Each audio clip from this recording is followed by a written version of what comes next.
get them up anyway. Right, look.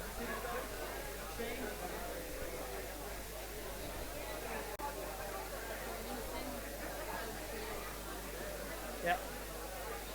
Do we get a check-in now from everybody else to say that they're in, or what do we just go ahead with it? Okay. Just give them a thumbs up if we get a thumbs up. How are you? No, therefore it's something else. So I'm going to move people in now. Ladies and gentlemen, have your attention. Sorry, if I could just ask you to kind of snuggle up a little bit and say hello to people beside you. There's a few still due into us, and we just want to make a bit of room for everybody if we can. So if you can make a few seats spare, it'd be brilliant. There's also standing at the back if anyone has the time. It'd be brilliant.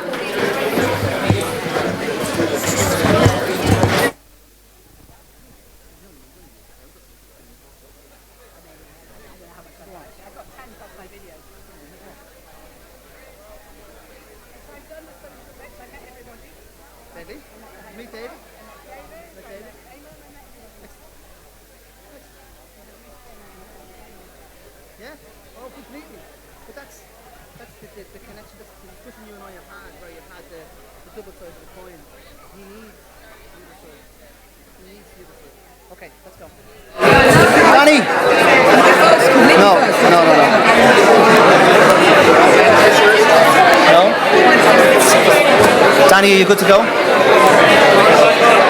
Turn it up. This is on.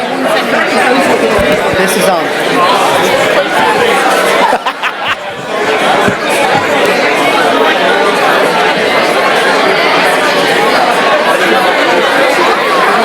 Hi. Are we good? Huh?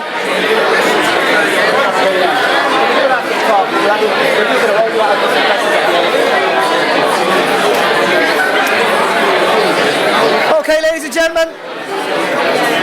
Good evening, everybody. Good evening.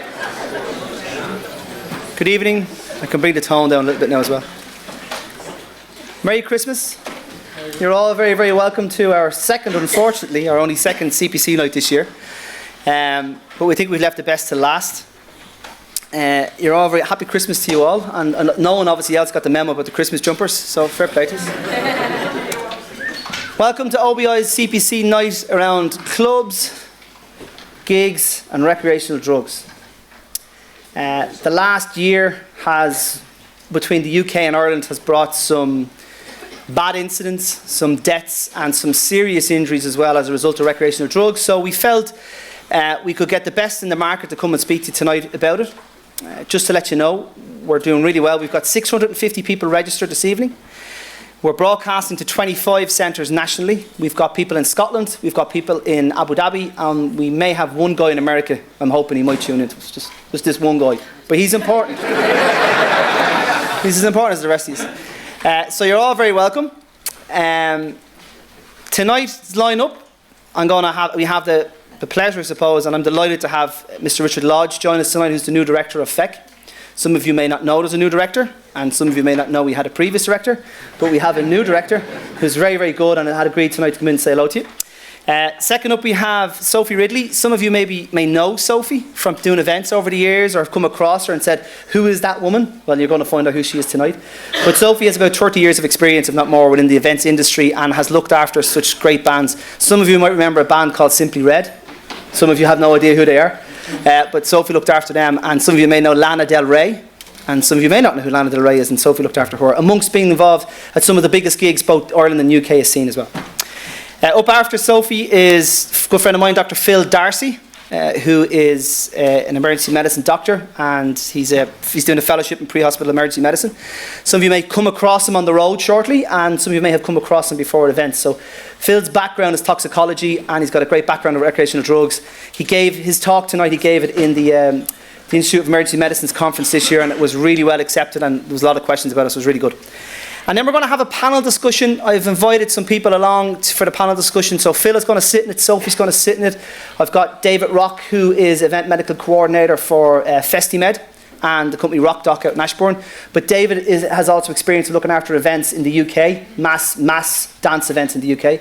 So he's going to join us also for the discussion then as well. Okay? So first of all, I'd like to invite Richard Lodge to the stage, just to say hello, introduce himself, because there's a lot of events go on during the year around like Resus and the Gathering and other things, and a lot of these things are sponsored by FEC.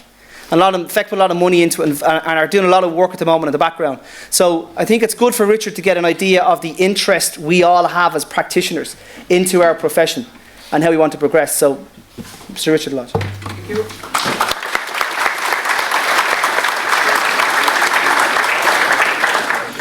Okay, thank you very much. So, have you heard I'm the new director of FEC, Pre-Hospital Emergency Care Council. Not been in post long, not long at all.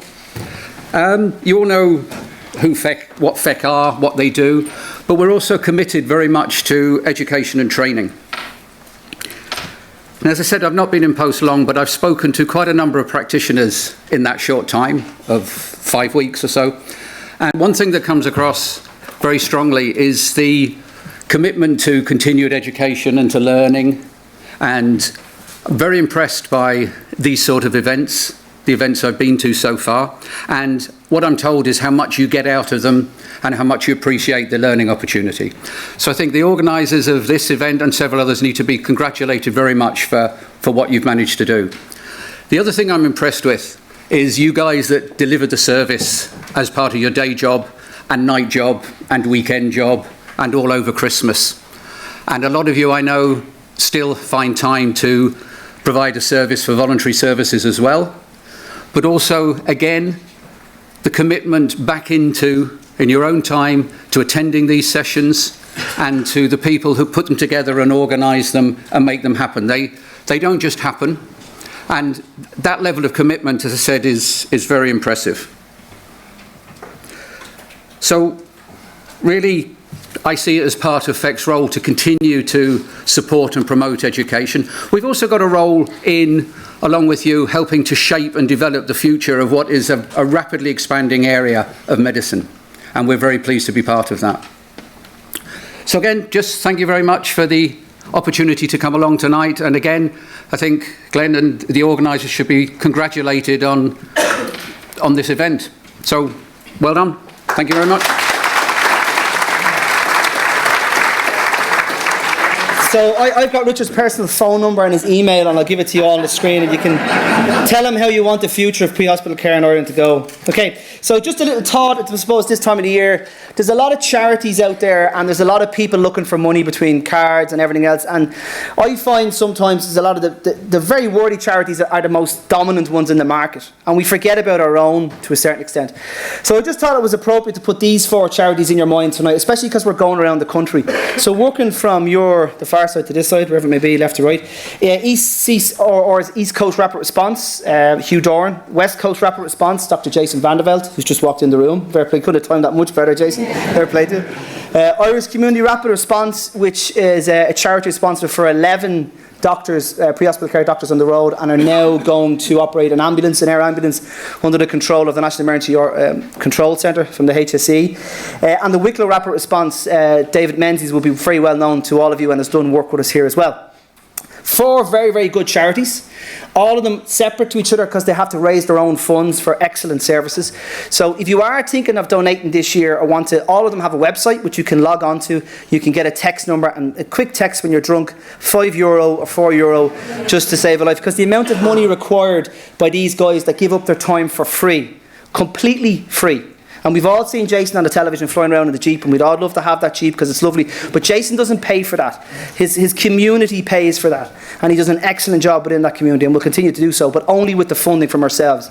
The reason why I wanted to bring it up was because these guys are paving the way for pre-hospital care. They're getting the research, they're getting the information to show what treatments, what level of care is required pre-hospitally when they arrive or when we arrive as such. And we are a family at the end of the day. So they'll help us if we can help them. So as a group, which is our family, could require the services of any of these at any stage in the country. So just bear that in mind if you're thinking about doing a donation this Christmas, okay? So, any questions you may have, you can use the hashtag OBICPC. We are on live on Twitter, we are on Facebook. But if you have a question, obviously here you can answer. But in the centres around the country, we've got 25 centres, as I said. If they want to tweet in a question, it would be great. And for the actual centres themselves, can you make sure everybody is being checked in on Eventbrite through the facilitator will actually check you in as well. The last thing I want to say to you is we are recruiting. We are a completely cost-neutral organisation. The nights that we organise, nobody pays any money except for some people have to buy Christmas jumpers. I made my Christmas jumper last year, but I had to pay for it this year because I couldn't find the last one. All right. We would love to have a website. We'd love to have podcasts. There is another thing called Grand Rounds happening from Andrew Patton. Who's a doctor, emergency medicine doctor, great future, and is doing some fantastic work. But it's limited due to size of its presentations. It's limited to who can attend. So currently it's doctors, nurses, advanced paramedics, and I'm not sure, I think some EMTs get to it as well. But it's very limited who can attend. But the work they're doing with case studies is huge. We'd love to be able to do something from an OBI CPC in conjunction with Andrew and Grand Rounds, and possibly do some good discussions, some good podcasts, and then do some good presentations. So if you have a background in IT and you feel you're good enough to put a good website together and do some podcasts, then please let us know. We'd love to hear from you and see if we can do a bit of work together. You might end up standing up here one day and be really important. Yeah, right. So you can email cpcnights@gmail.com. All right. Now, last but not least, some of you may not know, Chris is Grania Ryan at the front.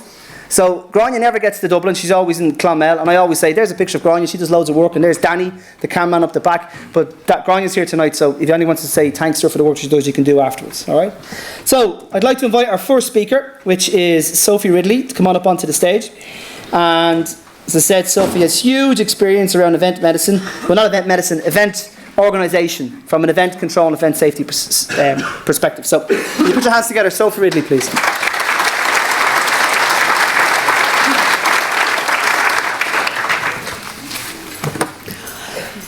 Good evening. I know quite a few of you. I don't know all of you. I have been involved in event medicine as well as events for a very long time in this country. In fact, myself and Brendan Lawler, too many years ago to mention, wrote the first event medical plan in this country and coined the expression event medical coordinator to describe what Willie Wade did for MCD at that point. And there were no medical coordinators at that point. It was organised by doctors on a very ad hoc basis. I'm an event controller, I'm a safety officer, I work at festivals, I work at dance events, I work at films and marathons. In all those places I come across medics. Most of the time it's my job to make sure the medical plan is as it should be, and as it should be as part of a licensing application. So tonight I want to talk to you about major emergency plans and whether we've actually got the right major emergency plan for medical incidents and events. At a gig called Boxed Off this year, a dance event, we very tragically had a death of a young man, Joe, aged 19. This was my first death in the music business in over 35 years. And as you can imagine, it upset me quite a lot. So I found myself asking those questions I think you as medics probably ask yourselves a lot of times. Did we have everything in place that we should have had? Did we do everything we could have done? Did I do everything I should have done? And I think the answer was yes to those questions. Was there more that I could have done, that we could have done? We don't really think so, but we continue to research and talk to people about improving what we do. Glenn is a major part of that. Exploring new treatments and new drugs, talking to people like Phil, and keeping up with the latest developments, talking to the HSE drugs policy department. It was also confirmed by the Gardaí, who said we'd done everything we could have done, and also by the Regional Emergency Management Office, who agreed we had everything in place. That didn't make it any less sad or tragic or less of a waste of a young life, but it meant for me that I could sleep at night and still go on doing events, and in particular carry on being involved in dance events. What it did make me think about was emergencies at gigs and what we planned over the years, and whether actually the plans are right and whether they are in the best interests of public, and could I be so sure that they would work if they were put to the test. So that's what I want to look at tonight. Some of you are involved in writing those plans. Any of you that at events could be involved in putting those plans into motion if, God forbid, we did have a major emergency. So, first of all, I want to have a quick look at medical emergencies. And I actually think we're pretty well equipped to cover most medical problems at gigs. I've yet to hear of a medical problem in an event in Ireland that turns to a major emergency. In fact, I've yet to hear of a medical problem to gig anywhere that's turned into a major emergency. I think we put enough resources in place to deal with most of those things. There have been a couple of tabletop exercises recently for festivals where a mass outbreak of DNV was discussed and fairly successfully dealt with, at least at the exercise. The HSE Regional Management, who I just said were the body that signs off on our medical resources at events, as well as looking at whether we have adequate resources to deal whatever we might get thrown at, major emergency-wise or not, are satisfied that I think at larger festivals and events, at least we have enough resources to deal with those sort of incidents. A large-scale problem with a batch of drugs at a festival is yet to be tested. One that would require multiple RSIs, for example. Would we be able to manage it? It would be interesting to look at this possibility closely. However, I think the problem here would be probably not so much on site, but in finding the ICU beds to send them all to. But I do think that's something we should probably look at in the future. So let's look at major emergencies as trauma-based rather than a medical origin.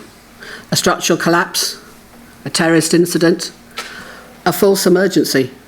We've seen 2 or 3 examples recently of shopping centres, of gigs, very tragically in Italy at the club recently, where a false incident turned into a tragedy.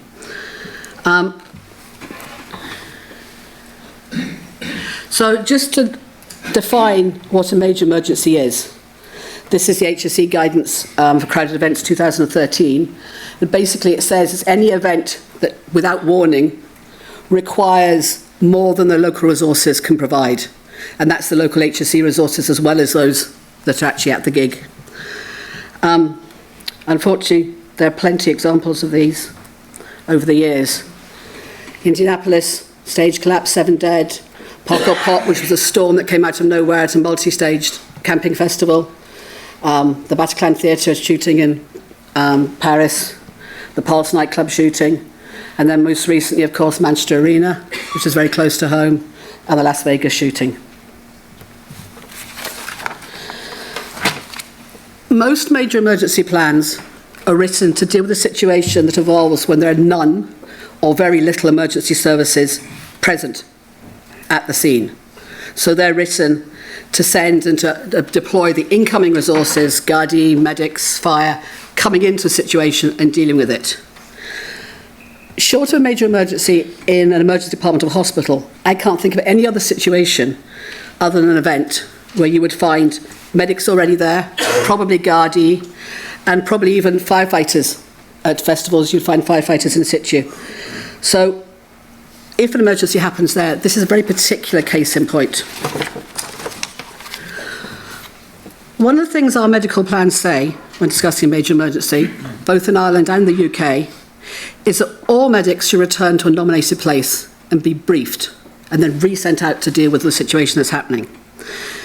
This is seen to be in the greater public interest because it puts structure on the medical response. It means the medics can be deployed both to the incident and preparing for incoming HSE resources, i.e. just setting up casualty clearing stations, transport rendezvous, triage areas, etc. Also, it means all medics can be accounted for in case, sadly, one of them was involved amongst the casualties. So if we look, this is the HSE guidance explaining what they think should underpin an event medical plan. So catering for the immediate cares of people at the event, reduce the impact on the local resources, and having some basic arrangements in place for a major incident.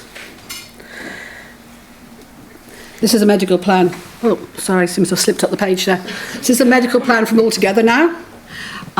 If you see, it says, halfway down the page, declaration of major emergency.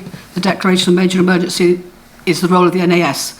But pending the arrival of an appropriate person, all medical personnel would report immediately to the hospital tent or to a location specified by medical control. However, I have never been convinced this would work.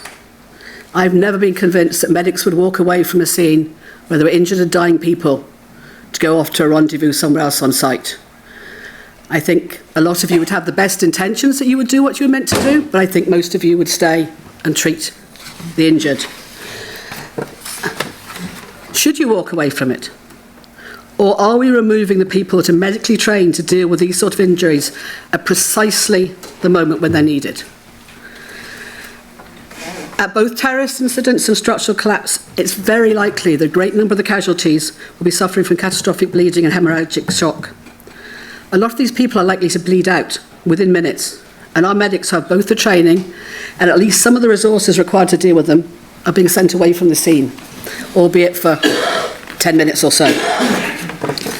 Okay, I'm now going to show you a couple of gig disasters. Some of these are quite vivid and explicit. If anybody feels they'd be upset by them, please feel free to leave. I'll be about 10 minutes before they finish. So this is the Indianapolis stage collapse. 7 people died here.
So this is medical control at the venue, now calling for assistance. We had a collapse of a grandstand area. We have multiple people trapped and multiple injuries. I need for you to come in off gate 6, which is the main gate, and then we'll get you back into the location. Okay, we're clearing gate 6. Control from State Fair Command. State Fair Command, go ahead. Oh, Glenn.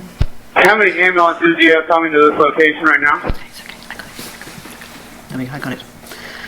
So, what I think is interesting there, and I'd like you to just hold it in your mind for a bit further, was how quickly the public responded. You see them panicking to start with. You see people trying to get down the seating blocks, but almost immediately you see people on the ground turning around, going back into the scene and trying to help and trying to lift up trusses that have fallen on people. This is Las Vegas. Again, there's no footage really showing this, but there are multiple stories of people, members of the public, trying to help put pressure on people, do CPR, put tourniquets on, and majority of people that were transported to hospital from Las Vegas were transported in private transport, Ubers, people's cars, people's trucks. Manchester Arena, again, where the public stayed and helped, did the best they could to help out with people's injuries or just to comfort them. Puck or Pop. This one is very close to my heart because it's a multi-staged camping festival. We have lots of those in this country. Most of the involved in events will work at least one of those every year. And you see in this, you see kids running, and you see them running into big marquees where you'd think they'd be safe, and then you see the marquee is not the safe place to be.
5 people died at that event.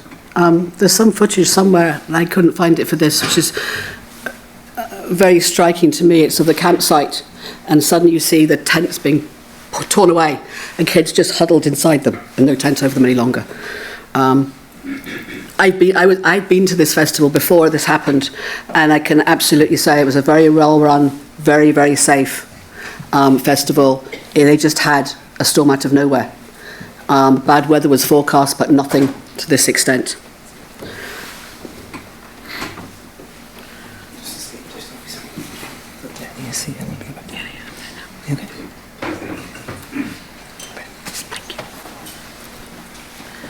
This is very brief, this one. It just shows you how fast things happen there.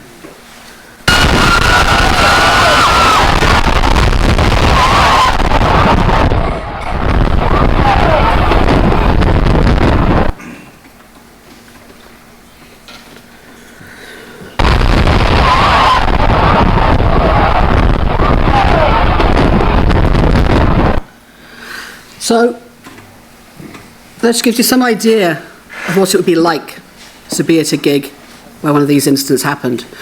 Now, those 2 American stage collapses happened with very sudden wind out of nowhere. But with climate change, we are getting those winds on Ireland now. We are getting them at gigs. We've had to close tents, we've had to close stages, we've had to close bouncy castles over gigs the last couple of years. At Life 2 years ago, the wind on the Monday was such that we had tents blowing down the N56. If that had happened during the gig, we would have had to have closed or done something. And I'm still to this day not sure what we'd have done. The actual gig itself is down in a hollow, and that would still be fine. But the campsite, the tents would all been blown away from people. And none of them would have been in a fit state to be able to go home. So, these things are coming closer to us now. As I pointed out to you in that Indianapolis video, you see how quickly the public respond and how much they want to help. There have been 2 gigs where the medical response at gigs and public response have been analysed. One is Las Vegas and the other is Manchester. In Las Vegas, there were 31 patients arrived in hospital with hemorrhage from wounds to the lower extremities. 83% of them had tourniquets applied on the field. Most of them were applied incorrectly. They went on to say CPR and tourniquets are commonly used by laypersons. These techniques had limited effect because CPR is not effective on patients in hemorrhagic shock, and most of the tourniquets were applied incorrectly, mainly because they were non-commercial. People use belts and ties and things like that, and it's very difficult to apply those properly if you're not trained to do so. However, it showed how willing people are and how much they'd like to help and to initiate resuscitative measures under extreme circumstances if they can. But if we left medics at the scene, as opposed to them taking them away from the scene, they could do that. They could supervise the public. They could triage. They could deal with the most extreme. They could help the public and help security, Gardaí, the other people that will be around there to manage it. Example of where this happened, and it was a great credit to the Order of Malta, was at London Bridge, where an ex-member of the Order of Malta was training to be a tourist guide on a bus. And there was her and her colleagues all training on a bus that literally went onto London Bridge as the car ploughed into the pedestrians. She jumped out of the bus. I don't know how many of you heard the interview, but it was very good, and she gave a lot of credit to the Order of Malta. She jumped out of the bus, took her colleagues with her, went first person, okay, apply pressure here, you, move to the next person, he just needs comfort, you stay with him, and carried on doing that with her colleagues until she met someone who needed CPR, and then she dealt with him. That's the sort of thing you all could do very easily if you were there on the scene. One of the other reports, the Las Vegas report, was a conclusion that catastrophic bleeding control, needle decompression of tension pneumothorax, and correct placement of tourniquets are all that's needed at the scene of a multiple casualty event to expedite the safe evacuation of those casualties. All those 3 need medics. The needle decompression can only be done by a medic. The catastrophic bleeding control and the correct placement of tourniquets could be done by members of the public under the guidance of medics. Or they could do it and medics could check them, or medics could do them and then move on and let members of the public stay and look after them. The other incident that's been looked at is Manchester. The Mayor of Manchester commissioned Lord Kerslake to report on the response to the emergency services, the response to the arena, the response to the public, the press, and to investigate what the victims themselves felt about the response. He wasn't there to investigate any of the criminal aspects, so this is purely the sort of civilian response and the emergency service response. One of the major conclusions, recommendations came out of the report was around the fact that the public non-injured remained with casualties and the arena medics and security all remained with the injured in the arena foyer. And contrary to what their instructions would have been, the first medics on the scene dealing with it did not pull everybody out of there.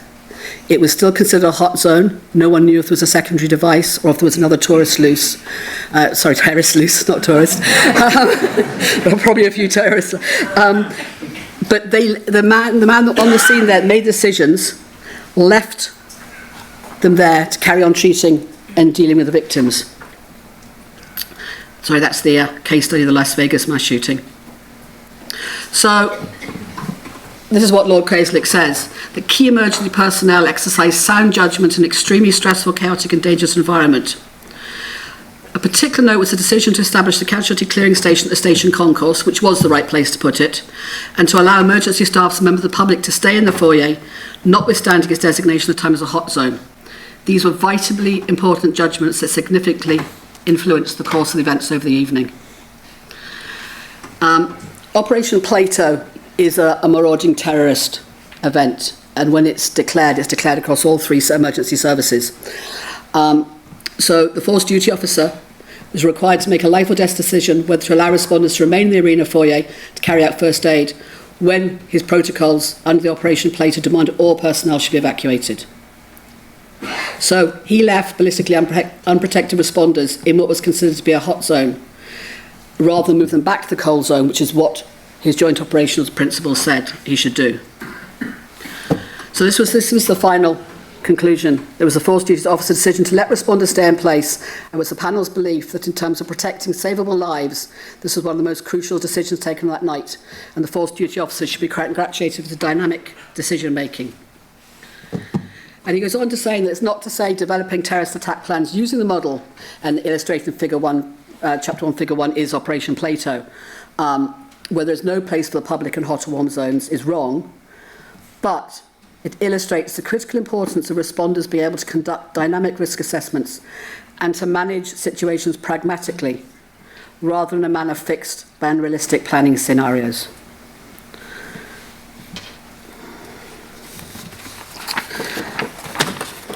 So, what I'm suggesting, I'm not even really suggesting it, I'm just making a point here that I hope someone else might move on with, that we need to relook at our plans in event of a major emergency. And if we decide they should change, then we should prepare and train and practice for this possibility and equip our medics and our first aiders with the training and the knowledge and the resources to deal with these scenarios. So, first of all, that we designate in advance certain senior medics to play certain roles. So, there are people that do need to leave the scene. There are people that need to go and meet their NAS. There are people that need to set up casualty clearing stations. There are people that need to go to event control and be silver, which is normally the event medical coordinator. The people that need to be bronze and be there at the incident and manage that. But the rest of them, or people that are already on the scene, stay there and deal with what's going on. Now, funny enough, I thought I was going against all the advice given, because every medical plan I've ever seen says that everyone should leave the scene and go to a rendezvous point. But in the HSE Guidance for Crowded Places 2013, which actually has now been withdrawn, they do say a potential muster point is one to all those who have roles under the medical plan could be asked to assemble. In activating this procedure, the MC must ensure personnel are not drawn away from treating casualties. That's the first time I've ever seen it written like that besides the Kerslake report. So when the incident happens, the MC, who's probably on the run to event control at this point, should designate the teams headed by the senior staff to go and deal with those situations and to stay at the scene and direct public responders as well as directing others to return to the field hospital and other locations. And that we train all levels of medics and first aiders to deal with catastrophic bleeding. I know we do to a certain level. We do very well at the higher levels, at the lower levels as pressure control and that sort of thing, but we don't teach first aiders EFRs, EMTs, I'm not sure, to use tourniquets. We don't equip them with tourniquets. Trauma bandages, Z-fold hemostatic dressings. That we should have these. They should be there. People should have them. When some of the first aiders did leave Manchester Arena, some of them were told to go to another rendezvous point, but they left their first aid kits back in the foyer for the people that were still there to use. But they weren't of much use because there was none of that in them. So, finally, to say, we've had lots of these tragedies, and we'll probably have more. In the case of Las Vegas and Manchester, we now have enough information on medical response to understand better what is required of us in these circumstances. So let's not wait till we have a situation here in Ireland and then afterwards say, oh, we should have done this or we should have done that. Let's use the knowledge that's come to us, apply it properly and to our thinking and our planning, so that if, God forbid, we do have a structural collapse or a terrorist incident here, we are prepared and we have planned and we are ready to respond in the most appropriate way based on the evidence and the experience from similar situations. Thank you very much.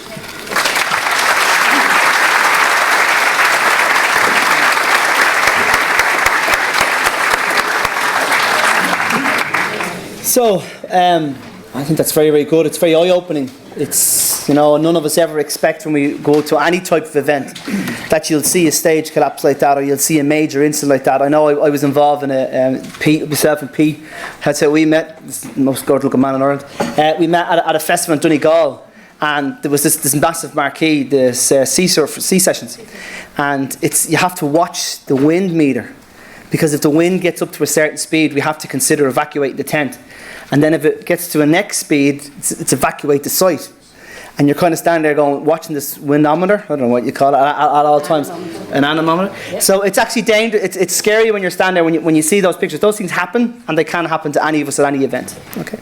So I'm going to ask you to write your questions down, or something, hint, because when we have the panel discussion later on, with all the speakers, we can go through and answer those questions at that stage, if that's okay. Is that all right? Brilliant. So next up, I'd like to invite Dr. Phil Darcy, pre-hospital emergency medicine doctor. Some of you may know Phil. Is this working? Nope. Nope. Of course not. You're going to do that button there. Of course it's not. Thanks, George. Good evening, colleagues. It's a real pleasure to be here. Thanks, Glenn. Thanks, Grania, for inviting me. I'm amazed that so many people would come out so close to Christmas on a miserable night to hear these talks. But after Sophie's, that was full on, real adrenaline fueled. I feel like I'm getting up after Barack Obama. To be honest, that was excellent. I'm not going to go into the trauma side of things. I'm just going to speak about a brief overview of illicit drugs in Ireland. And how it impacts us as pre-hospital practitioners and also in the emergency departments.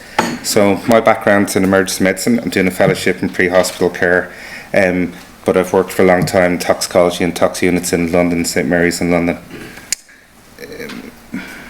I'll just try to find a page down.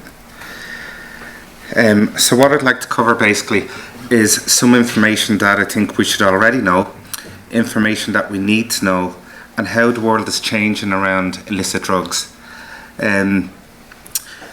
There's a colleague of ours, Brian, that works the National Task Force, the Guards, and we've shown in recent years that 20-30% of the drugs that are actually taken in Ireland are bought on the dark web. So they're not people buying them in street corners and pub toilets, they're actually buying them over the internet, and it's quite easy to do once you set up an onion router on your laptop. I think for us as a group involved in pre-hospital care, but people that may be involved in events either on a continuous basis or if it's a one-off thing that you happen to be working on an event, that I think it's important for us to know how the drug scene has changed and how we feel it may change in years to come. So as we know, there's lots of events all over the country, and year on year they're becoming more common, more popular, and we can see even electric picnic this year. I think there's a couple of thousand extra tickets on sale for it. So they're growing in popularity and they continue to do so. I'd just like to take a step back So before we go into specific drugs, I'd just like to get across the concept of a toxidrome. So if we just go down to the small arrow there and we think of opioid class of drugs, so that's like our morphine, heroin, the different drugs that we'd all be used to, and people working in sort of the bigger cities around the country that would have exposure to morphine. When we come across a patient, their heart rate may be down, blood pressure is down, and the things that we all look for is a lowered respiratory rate, and then pupils. So you see their pupils go down. They sweat, and obviously you're not going to hear sort of decreased bowel sounds, but that's something that we can all get used to, and you can spot it, and if somebody's taking an overdose, you'll pick up on it. That is really important, and it's going to continue to be very important. But I feel what's going to become more important is the sympathomimetic toxidrome. I can't believe I got that out the first time right. And in this group of drugs, we think of the cocaine and then amphetamines. But in the amphetamines group, we'll think of a couple of different drugs that we'll go over. With this, you get increased heart rate and blood pressure. And then more importantly, if we sort of look along to the things that I think are really important, and we'll go over shortly, is a high temperature. Okay. Now, this is St Mary's Hospital in London in Praed Street. It's a world famous hospital, and it's a beautiful big building, one of the bigger hospitals in London. So a lot of famous people work there. Anybody recognise, first of all, say two very famous people studied and did a research at the opposite ends of this building. Anybody recognise this guy? So that's Alexander Fleming. So he invented penicillin in 1928, and this is a beautiful big museum that's there in his honour. Okay. At the opposite end of the bloke was the guy on the left. This is James, not the guy on the right. There's plenty of them there now, believe me. The guy on the right is James Alder Wright, and he was the first person to synthesize diamorphine or heroin in 1878. He didn't get a museum, they don't talk about him. So if we think of the drugs that we'd see in everyday use, or the drugs that people may take at a festival, you can smoke drugs, you can inject them, you can ingest them, or you can snort them. So historically, say the drugs that we'd be most used to dealing with coming into the EDs pre-hospital be cocaine, heroin and ecstasy over the years. I think that's important, and we'll go on to all the new drugs, but I think we always need to have in the back of our head is alcohol. So this is snow beer. Has anybody heard of snow? So snow beer is a Chinese beer, and they sell more of this each year than Guinness, Heineken and Budweiser put together. Okay, and year on year the sales of alcohol in China are going up 4%, 6% every year, so it's becoming a massive problem. But for all the people that come into the EDs, and we talk about polypharmacy, and for the people that we see at festivals, although we can talk about the different drugs that they may have taken, the vast majority of people have taken alcohol as well, and this is really important. And just because we're so used to it in Ireland, I don't think it's something that we can become complacent about. So if we talk about cocaine and crack cocaine, so it comes from the coca plant, indigenous to South America. The locals in South America used to chew the coca leaves that would help them going up in the mountains with high altitude, get more oxygen into their bloodstream. Cocaine can be snorted, and then if you put it into a pipe or a stem, as it's called, that's smoking crack. And then if you mix it with heroin, it's speedballing or snowballing. So cocaine is an anaesthetic. It affects the sodium channels, the sodium channel blocker, and when people have taken too much of it, you can treat them with benzodiazepines to settle them down for the anxiety aspect of it. On the ECG that we'd all know, one of the things that we'd look for is widening of the QRS or the QT, and for this we treat with sodium bicarb. So again, this would be a classic symptomimetic toxidrome. Okay. One thing that's of importance as well, I'm not sure if it's came up, if you're taking cocaine in Ireland, you're taking this drug as well, levomizole. Okay, so it's an anti-parasite drug that's used in cattle. But when the cocaine comes up through Europe, this is what it's cut down with. So a lot of people are taking this as well. Okay. When you take cocaine and you mix it with alcohol, you get cocaethylene. So this is a combination drug. It's very bioactive and it has actually a much longer half-life than the cocaine itself. And again, you can just see the glass tube here with the steel wool for smoking crack cocaine. So again, of importance, if we think of your typical angina patient, a gentleman in the 60s, 70s that has chest pain, they can have a blockage in the arteries that's stopping the blood supply getting to the heart muscle. But you can have a young guy who's 25 years of age, fit as fiddle, coming in with cocaine-induced chest pain. So what's happening with these guys that's different is that the cocaine is actually causing constriction of the little blood vessels around the heart and spasm of the vessels.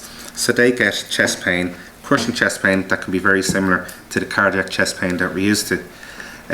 For these people, aspirin is beneficial and nitroglycerin sublingual does help to open up the vessels. Both are safe and effective. You need to avoid beta blockers, and again, this is more to do in the emergency department. That can cause selective beta blocker causes unopposed alpha blockade and can actually make things worsen. Okay, and in the ED, calcium channel blockers are safe.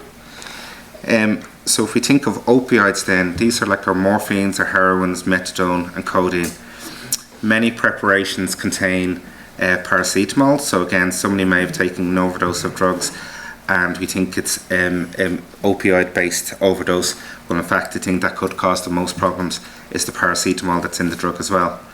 I think, again, we worry about people's reduced GCS when they come in. What's more important, really, as important, if not more important, is the reduced respiratory rate. We also have to be very mindful that methadone has a longer half-life than heroin. So if somebody comes in with a methadone overdose and you treat them with naloxone, they're the people you worry about leaving the emergency department in case the methadone kicks in again. So again, the opioid toxidrome, get to pinpoint pupils, decrease respiratory rate, possible track marks, and then we need to be careful for rhabdomyolysis, hypothermia. I think we're just speaking about, once the treatment is supportive, given naloxone, they may need an infusion, and again the pitfalls talking about paracetamol. I think there's been massive changes in Ireland in the drug treatment programmes and the approach to heroin in the city, and I think we're very lucky. We'll talk about it later, and a lot of people deserve massive credit for that.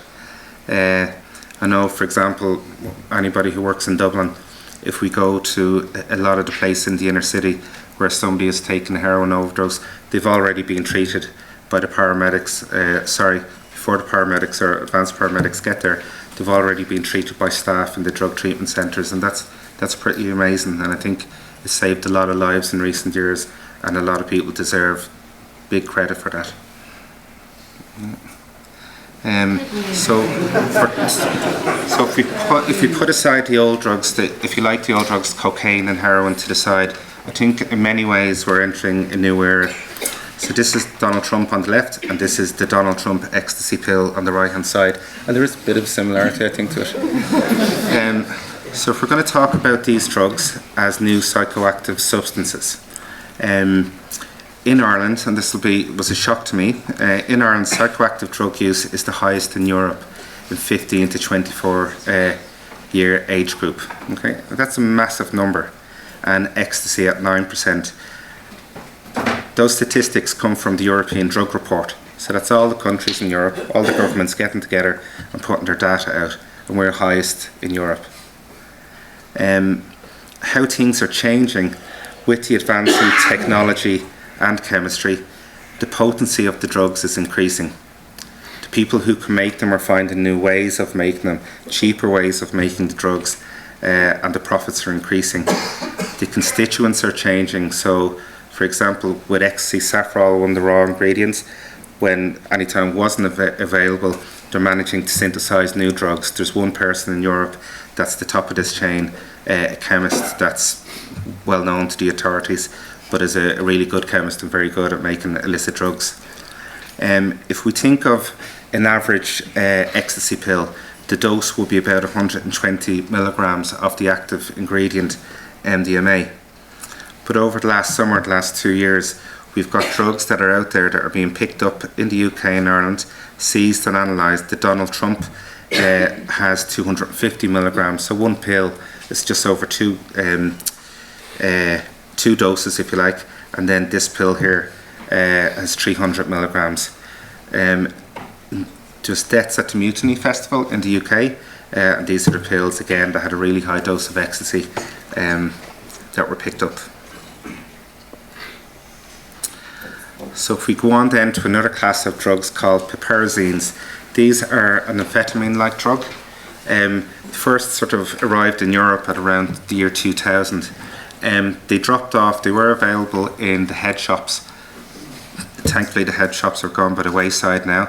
They caused an awful bad hangover really, so people sort of stopped taking them after a while, but do have a synergistic effect with ecstasy. So if you were taking a piperazine-based drug with ecstasy, you get more the euphoric effect, but again, more of the complications and problems with it. Ketanins. So these are basically synthetic drugs, again, made by chemists, and they're based on the ketanin, which comes from the catbush, which is indigenous to the Middle East. Again, it's the symptomatic toxidrome and affects noradrenaline, dopamine, and serotonin.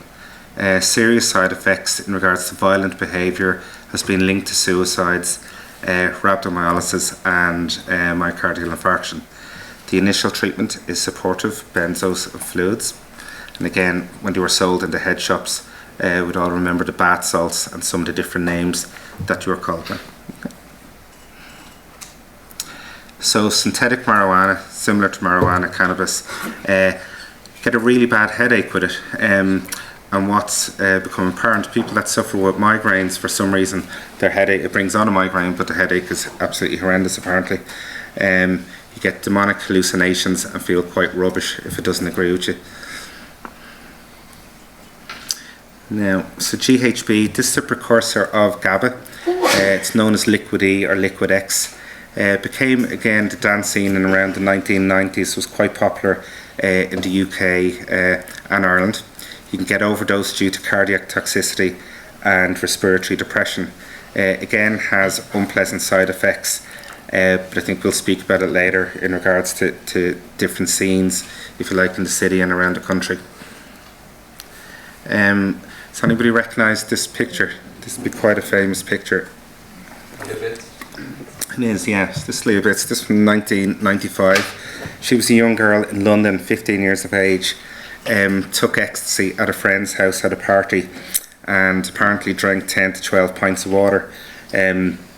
She wasn't dancing, became unwell, went to hospital, developed cerebral swelling, cerebral edema, and passed away. But it was quite a high profile case in the UK, and it was very well published, and it was the first real spurring on sort of the dangers of drugs and ecstasy really. So that's the chemical name, methylene deoxymethamphetamine,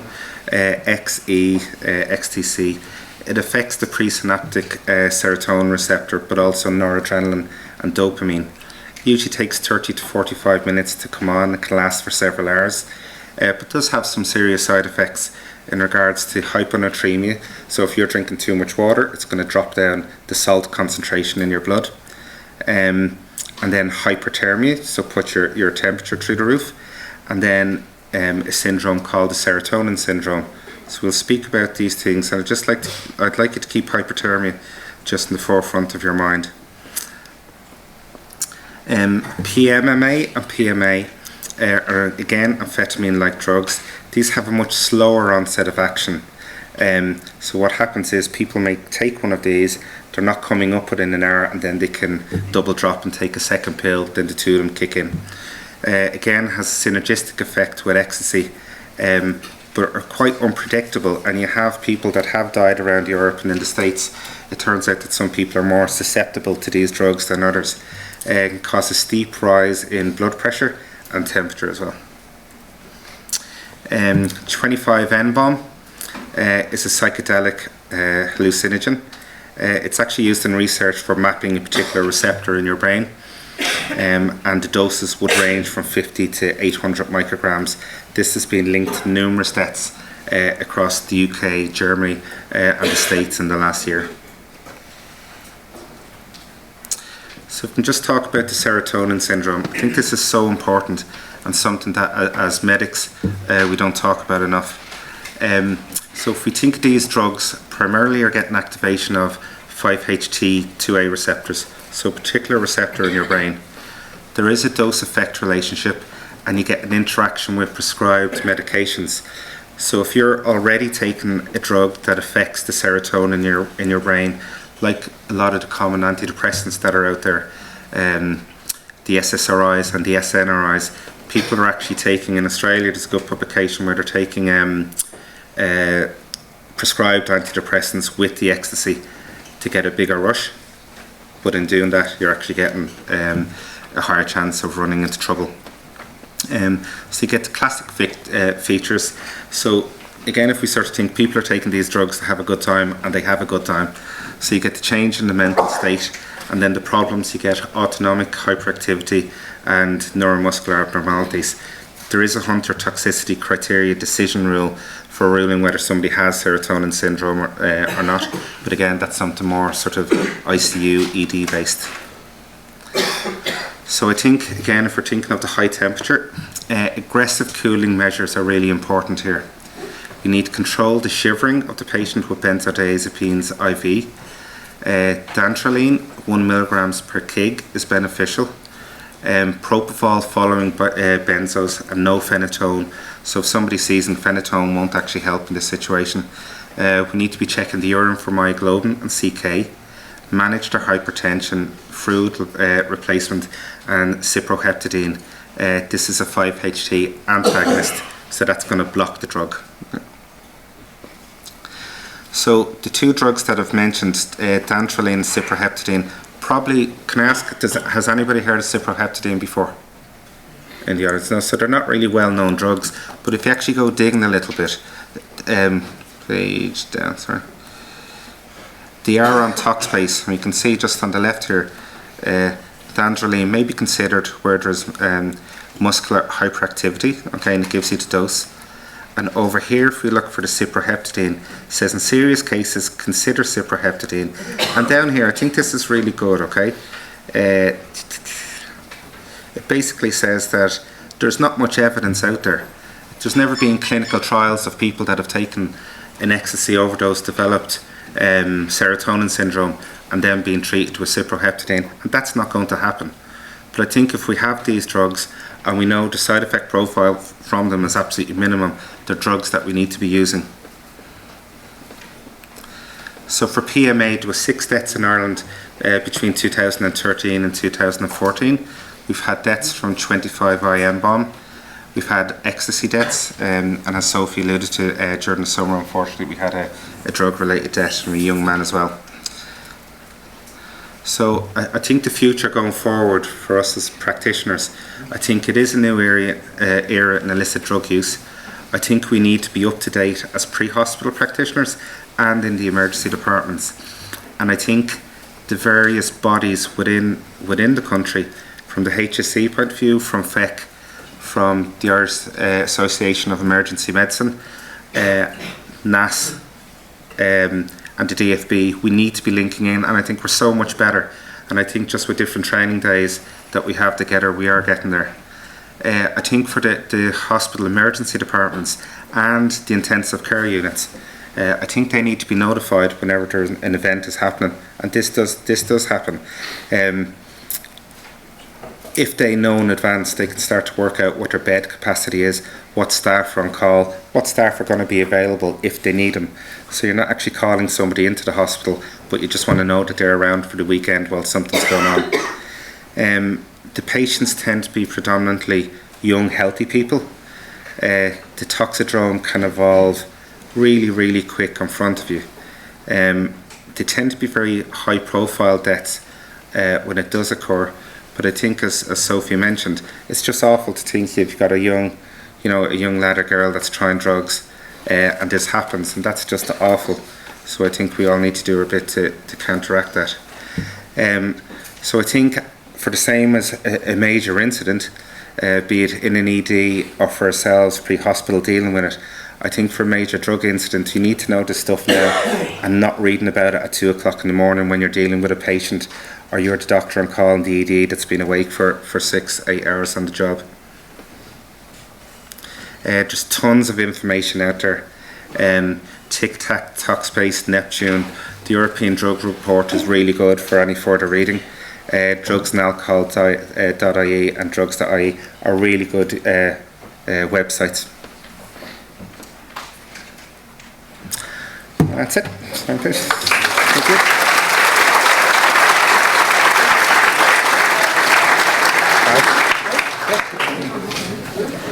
Okay, folks, thanks very much. At this point now, some of you have been in here since about 6:30, drinking plenty of water and fluids because it's warm. So I'm going to give you about 15 minutes just to go to the toilet and have a bit of air because it's very warm and stuff. We'll have you back. Clock tells me it's 5 past, so we'll be back about 20 past if that's okay. We'll go into our questions and answer session at that stage there. Thanks very much. Okay, how many questions?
the German server was already streaming to that YouTube channel, so it couldn't connect twice. Oh, I was just up there and I was talking to it, and I went, that's why it wouldn't connect. So that's what it was. But we're all good though. Oh, it's all perfect. Brilliant. I'm doing mix. I've got 3 different camera angles, so switching between. Excellent. Fair play, pal.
Ladies and gentlemen, we're about to commence the second part of our session. If you could please take your seats. Thank you, Stephen.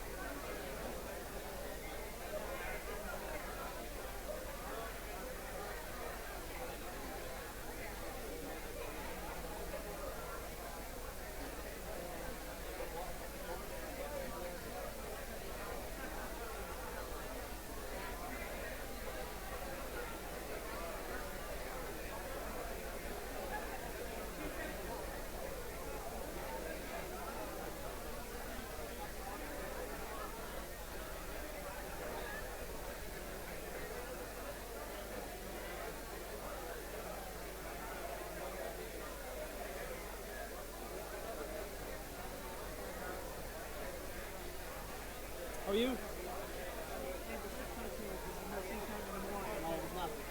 have to keep it open until people are registered.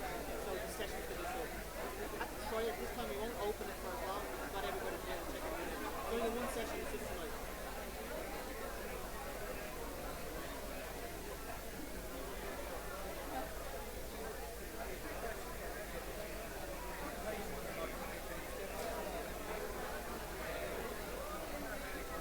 Okay, do you want a glass of water?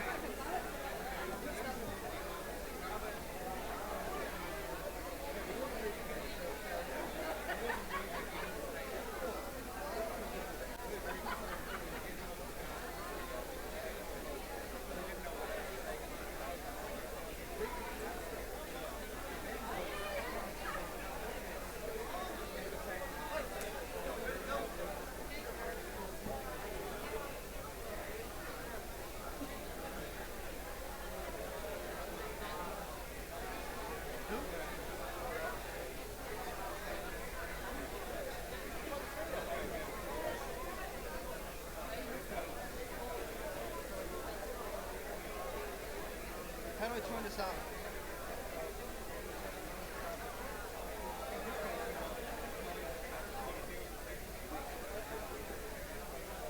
One, two, one, two, one, two.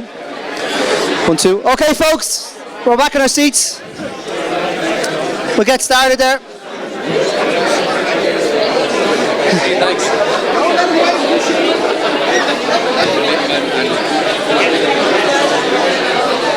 Okay, ladies and gentlemen, welcome back. Welcome back. No, I'm not helping them.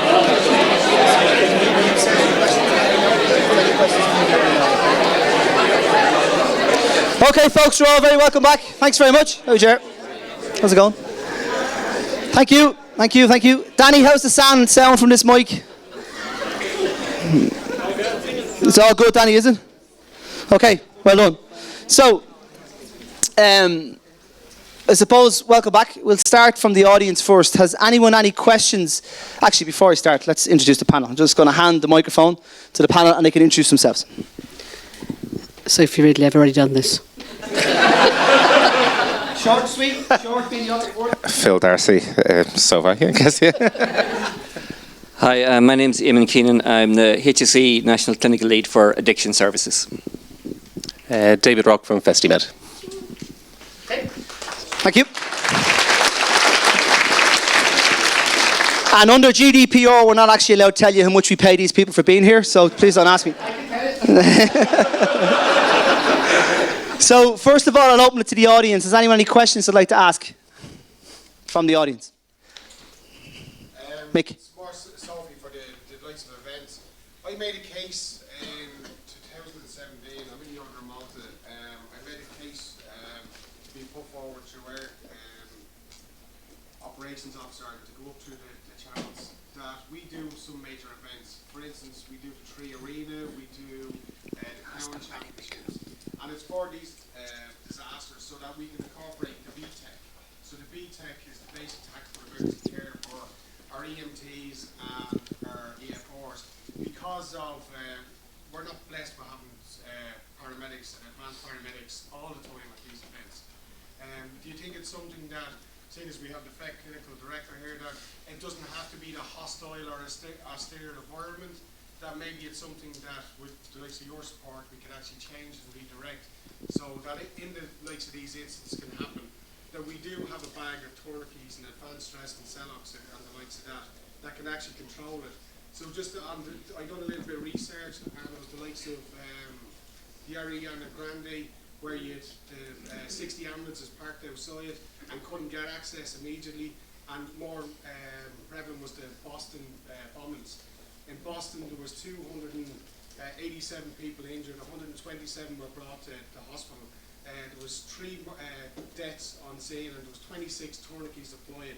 If those tourniquets wouldn't have been deployed, those people would have accentuated, would have bled out. They didn't, and they survived. So again, I would throw that to you. Okay, so just before we continue, so Mick, great question. We're going to all the centres. They probably didn't hear you because I wasn't quick enough to get up to you with the mic, but I will the next time. And if you could just correct me if I'm wrong, are you saying, do you feel that maybe the EFR BTEC or the EMT BTEC criteria that FEC have developed as a clinical practice guideline, are you saying should that be opened to members of the Order of Malta and the voluntary services because of the use of tourniquets within those CPGs? Yeah, exactly. So okay. Again, it's a hostile and austere environment. Hostile and austere environment, yep. So it's to define that, like, what's austere? Is it okay. Austere or okay. what's hostile? So the question to Sophie is, you know, he's just asked, but to everyone else, do you feel that with Manchester and other events like that, where they deem to be an austere environment, so should we be opening up those types of training towards the voluntary services to allow them to be prepared for such an event like that? Am I missing that, Mick? Is that okay? Perfect, thanks. Yes, absolutely. I mean, if you look at those stage collapses, we would probably have had 1 first aid point there with a paramedic or an advanced paramedic in it and 4 or 6 first aiders of EFR, EMT level. They need to know how to deal with these things. We also need to have the resources. We need to have the tourniquets, the stop the bleed kits. You know, this will happen if, God forbid, we have a terrorist attack. What it should happen is now, before that happens. So yes, anything I can do to help you, make any support I can give you, I'd like to do that. You look at the man in the front there, just let yeah.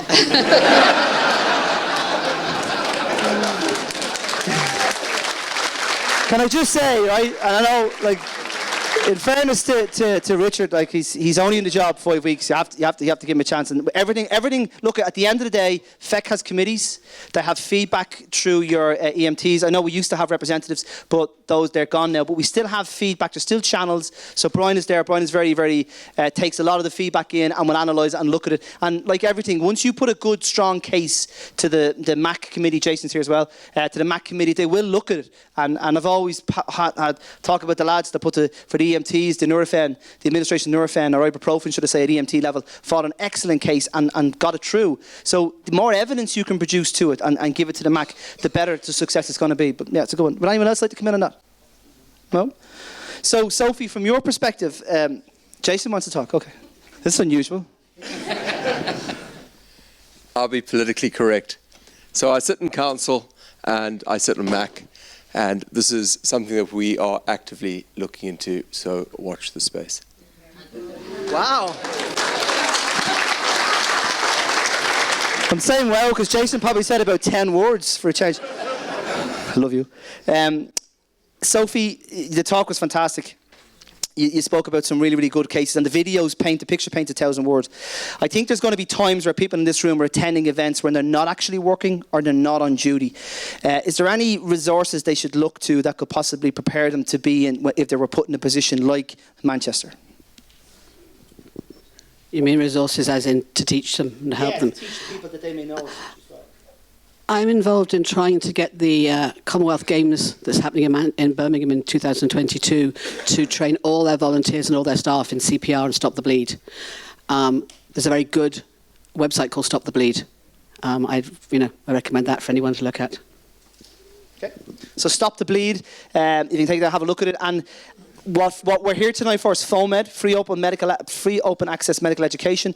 It's up to you guys to pass that on to people you may know. Even if you're an officer in a voluntary organisation, if you are a leader of an organisation, be it Scouts or wherever it may be, pass the information down to your friends as well. Sorry, there's also Citizen Aid, the app Citizen Aid. Citizen Aid as well. Anyone else? No? Okay. Anyone else got any questions? Thanks, Mick.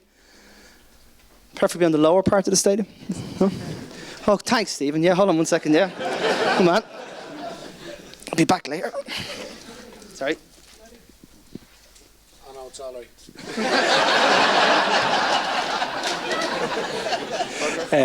This one's for Phil, more so. All the drugs that you mentioned there, I do a lot of event work as well, like some of the other medics that are here. In recent years, one of the drugs that we've seen more and more prevalent at gigs has been ketamine and overdoses of ketamine. And I know we have one of its biggest fans here as a pre-hospital drug, but in festivals, events, it seems like it's out there a lot. And we're seeing it more and more with multiple drug uses, like not just ketamine, using it with cocaine and ecstasy and stuff like that. That's one question, how you treat that. And the next question is, how do you decide when to hold on to someone or when to release someone and transfer them to the hospital? What is the limit for something like that? Hang on, Phil. Sort out this belly.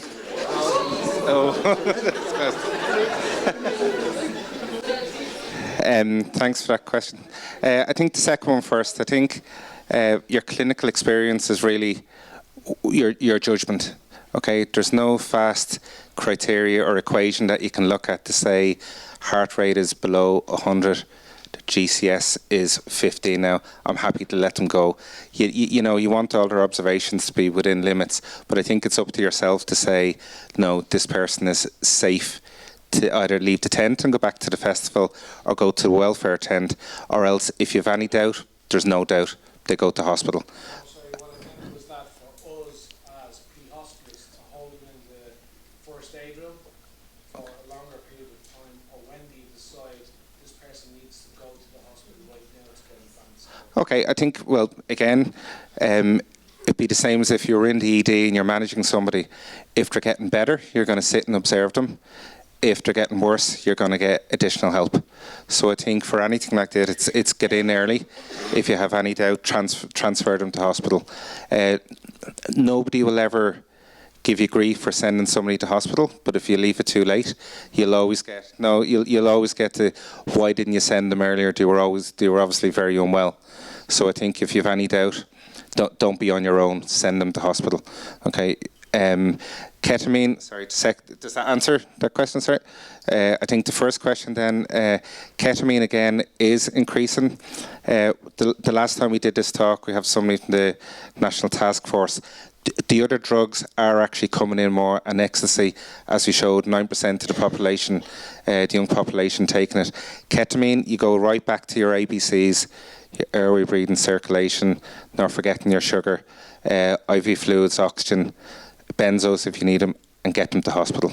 Again, if we're in the ED and somebody, you know, re-emergence, you're going to be giving them more ketamine or fluids, you're not going to be doing that. So it's supportive management and getting them to hospital, but not taking any chances.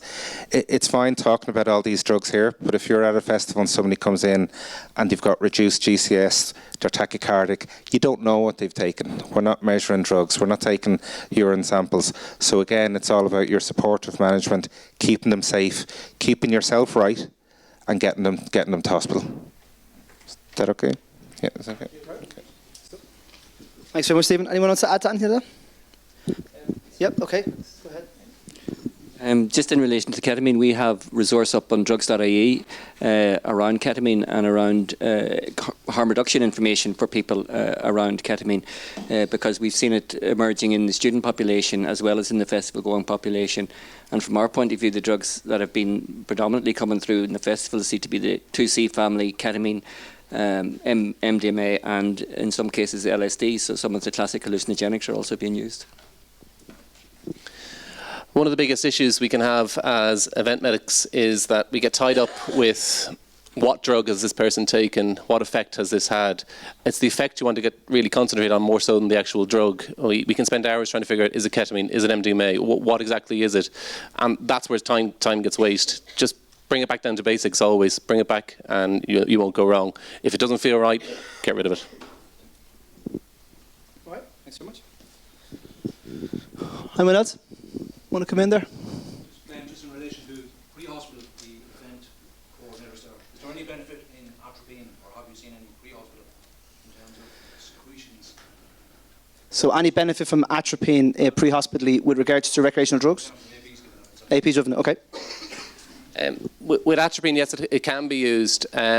Not huge amounts. I mean, a lot of the stuff that you're getting are SVTs, and that side of cardiac arrhythmias. Atropine, I've seen it used a few times, and I've used it myself a few times, but it's not my first choice. Most of the drug-induced that we see is mostly SVTs. So for those of you in the room, atropine is a drug that actually helps to speed up the heart. It's like a brake on a system. So when you give atropine, it's like releasing that brake and allowing the heart to kind of speed up a little bit more, whereas we're dealing with SVTs, where we will give a drug that will help to slow it down. All right, saying that? Yep. Everyone happy now? More so on that, just in terms of, not so much in terms of the heart itself, but in terms of secretions. Secretions? No. No. Not at all. Thank you very much for your question.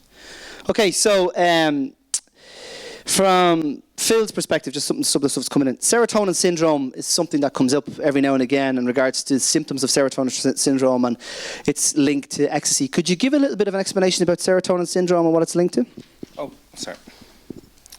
Okay, so the purest toxicologists would call it serotonin toxicity. So you're getting a massive influx of serotonin at the different receptors, in particular the 5-HT, 2A and B receptors. That then has a knock-on effect, so it's the nerves travel down and affect the nerves and muscles in the body. You're going to get seizures, you're going to get muscle rigidity, and then the big problem that we have is you get the massive increase in temperature. So from animal studies and the limited sort of case studies that are out there, the two drugs that we mentioned, dantrolene and cyproheptadine, they have decreased mortality and morbidity over 40 degrees, but in particular patients that are over have a temperature greater than 42 degrees. So these are the patients that need to be cooled really quick or they're going to die. That's simple. There's never going to be a randomized control trial on this. It's just not going to happen. If somebody has a temperature above 40 or 42 and you think it's drug related, they need to be cooled very quickly. You know, in Talkspace they recommend immersing people into ice baths. So to actually putting the entire body into an ice bath, that's going to be very difficult at a festival. It's just not practical. And again, when you have your different leads and pulse ox and stuff, you're not going to be doing that. But I think you need to use your environment as well. If you have your ice packs available, great. But if there's an ice machine and you have ice there that you can pack the axilla and the grind to get the temperature down, that's important. Was that the question? Does that answer the question? Sorry? All right, does that answer the question? From a diagnosis perspective of it, yeah. Okay, so I think again, symptoms of it. yeah, okay, so I think the things we're looking for is seizure activity. You're looking for the muscle rigidity, so somebody who's very hypertonic and the really high temperature. But I think what's important for this, and again for all you guys doing pre-hospital work, it's that even if you're in the house and somebody is saying, yeah, they took ecstasy, and you're thinking, oh my God, the serotonin syndrome, you need to take a step back, as I'm sure you all do, and think, well, what else could it be? Is this a meningitis? You know, is this an infection? Is this person really unwell because they're medically sick and just happened to take a pill that night? So again, you just use your clinical experience, take a step back and take it from there. I think that's a really good point. Looking beyond, don't get blinkered. Just because you're at a dance festival and a guy's having a seizure may not be that it's drug related. And again, other things as well. I'll come to you now in a second, Andy. Just 1 second, have you? David, what do you have to say about from the UK's perspective about cooling as such? Yeah, we've cooled a fair few patients over the years with various drugs, not name one in particular, so we don't get tied up in it. But really, it's looking at it's all or nothing. Putting little bits of ice isn't really going to do much. You really need to get your 6 sacks full of ice under the axillas, in behind the neck, in the groin, all that sort of stuff, cooling them down, spraying water on them. Very similar to marathon medicine, very similar treatment plans. We mentioned about ice baths, very heavily used in Boston Marathon. We don't use them over here in Ireland yet. There is issues with secondary issues with ice baths, but that's one of the better treatments for it. But it's looking at what you have on site. You always have loads of bars. you always have loads of ice. You get a big black bag full of ice, leave it in the corner, even on the hottest day, it'll still have ice at the end of the day. But you need to really use huge quantities of it, not just little few bits. Cold fluids is another way. So if you have your AP or your doctors on site and they're giving fluids, if you cool the fluids down, that has a really, really fast positive effect. And temperature-wise, tympanic temperatures at these levels become less reliable, so you need to start looking more at rectal thermometers to get more of an accurate and see what you're bringing it down to. You're not trying to get it down to 36, 37.5, 36, 7 degrees. Your 38 is your plateau. You stop cooling at 38. And I think, sorry, just lead on. These are the kind of patient that if you could just buy yourself a bit of time pre-hospital, when they get into the ICU, you can go on to the fancy stuff with doing peritoneal lavage or through a catheter, bladder irrigation and stuff to get the temperature down. But again, I think use what you have at your scene. So are we talking about possible ice buckets with fluids held in them, not to freeze them at the event? So if somebody comes in, we can IV cold fluids then into them and go from there. Okay, good idea. Eamon, do you want to bring in that one there? No? Andy, you had a question. I'm not running back up there again. Continue on from that. Why no antipyretics? You have it on your... You don't work, so it's a different mechanism, so you don't actually work with it. For no paracetamol, it just doesn't work. Okay, just Ben Heron asked me. Ben, what's the question? Because I can't find it. Don't use paracetamol. Okay, fantastic. Okay, Eamon, if I can come to you, that's okay. We heard a lot tonight about certain drugs, but the news today, 2 weeks ago, we're hearing a lot about G. And I know you, yourself and Nikki do some information about the drug G. Can you tell us a little bit about it and what, as pre-hospital carers, should we know about it? And any information you can share. Yeah, thanks, and thanks for asking me on the panel here this evening to talk about some of the issues that we've been dealing with in the HSE addiction services. I suppose when you think about addiction services, people automatically assume that it's heroin and that you're talking about people who are homeless and injecting on the streets, and obviously we deal with that as well. And you've mentioned the naloxone and the introduction of naloxone, which has made a big difference to that population, and we're looking at developing a supervised injecting facility along the quays, hopefully next year. But one of the things in relation to heroin is that that's stabilised. We're not getting young people using heroin, and I presume at the festivals you're not seeing young people presenting using any heroin. But what we are seeing in our service is the emergence of all these new drugs that Phil was talking about.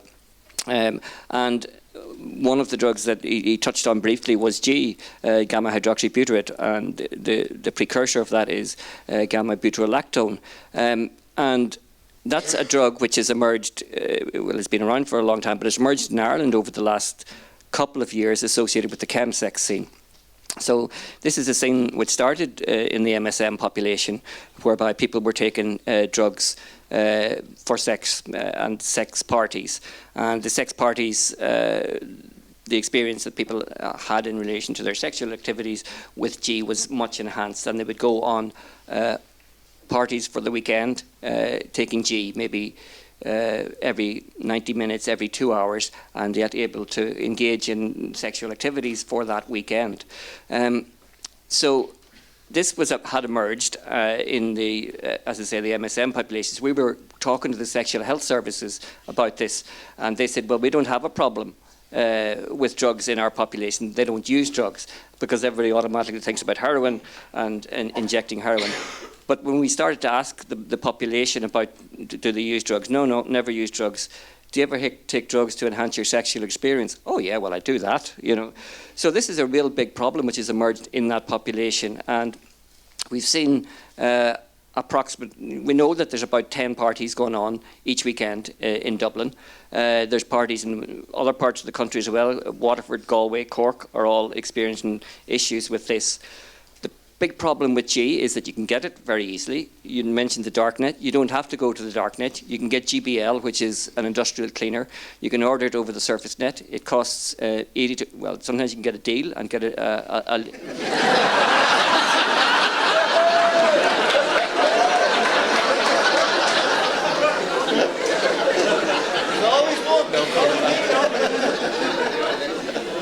normal price is €100, but the deal gives you it for €80. So this can be delivered by DHL to your door. you don't have to.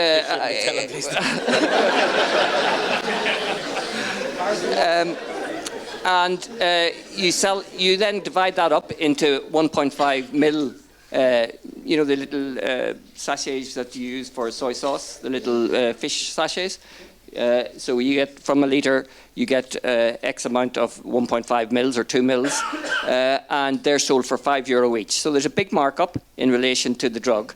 But the problem that we see, when you take GBL, which is the industrial cleaner, it is converted in the body to GHB, which is the GABA, which has the GABA effect that you're looking for. But the index between overdose and therapeutic use is about 0.5 to 1 mil. So with 1.5 mil, you can have the experience that you're looking for. With 2.5 mils, you're overdosed. And that's the problem, that you're at a party, you overdose. People aren't really that keen to call emergency department to the party, so you might be left out in the street and the phone call comes, you know. So that's a big issue. And then this person is brought into yourselves in emergency departments, and often you're not thinking about this because it's not the type of overdose that you're normally used to seeing. It's not the benzo overdose, it's not the heroin overdose, and you don't really know what to do with the person. So what we've been trying to do is increase awareness around this drug and the chemsex issue, and that we have arranged training for our own services and for the sexual health services, but we haven't gone to the emergency department services, and it's an area that we think is really important, and that we would be very keen to link in with Phil to organise training for emergency services and departments so that you can look for this drug when people present in an overdose situation. Because normal toxicology, you're not going to pick it up. You're going to have to need specialised toxicology. It has to go to the forensic lab. So you see the report in the newspaper said that there were 15 discharges in the last 2 years. I would say there are many more discharges than that, just that people don't know about the drug G. So yes, everybody thinks fine, safe G is in the MSM population and chemsex, but the reality is it's now beginning to spread out, and we're seeing it in clubs, we're seeing it in the heterosexual population, and it's not going to be too long before we see it at festivals as well. And if we do see it at festivals, then you're going to have to be aware of it. So I think it's a big issue. We have specific information on drugs.ie around this. We've developed a G clinic in the National Drug Treatment Centre. We've detoxed over 100 people at this stage from G, because as I said, you're taking it every 1.5 hours, you don't sleep, your REM sleep is gone, and you're completely addicted to it. When you stop it, you start getting very serious withdrawals, which include psychotic reactions. So the withdrawals are serious. So just to put it in some sort of context, when I'm treating someone with G detox, I am prescribing either chlorodiazepam epoxide or diazepam. But my dose of chlorodiazepam epoxide is 480 milligrams a day. It's 20 milligrams of baclofen TDS and 2 or 3 milligrams of risperidone. So you'd think with that's pretty flattening somebody. When I walk into the ward, that person is walking around happily psychotic, but not in with. Not in the huge withdrawals and not difficult to manage, but you have to use the benzodiazepines at very high dose benzodiazepines for that. There are guidelines from the Maudsley guidelines in relation to treatment for G, both a presentation and a detox, and I would advise you all to look those up. And the other thing we have is that we've tried to distribute G cards to the population who are using it, so that if you're at a chemsex party, we'll have the G cards there. You can put it in your pocket, and that will say, if I present to hospital, there's a possibility I may have taken G, and if that's the case, here's a link to a website that might tell you how to treat it. You know? So I don't know what you're seeing in the UK, but in relation to G. It hasn't had huge impact on the major festivals. Some of the specialised festivals, yeah, particularly the MSM, and yeah, we're seeing the same where it's coming out of MSM now, which we weren't expecting as quick as it was.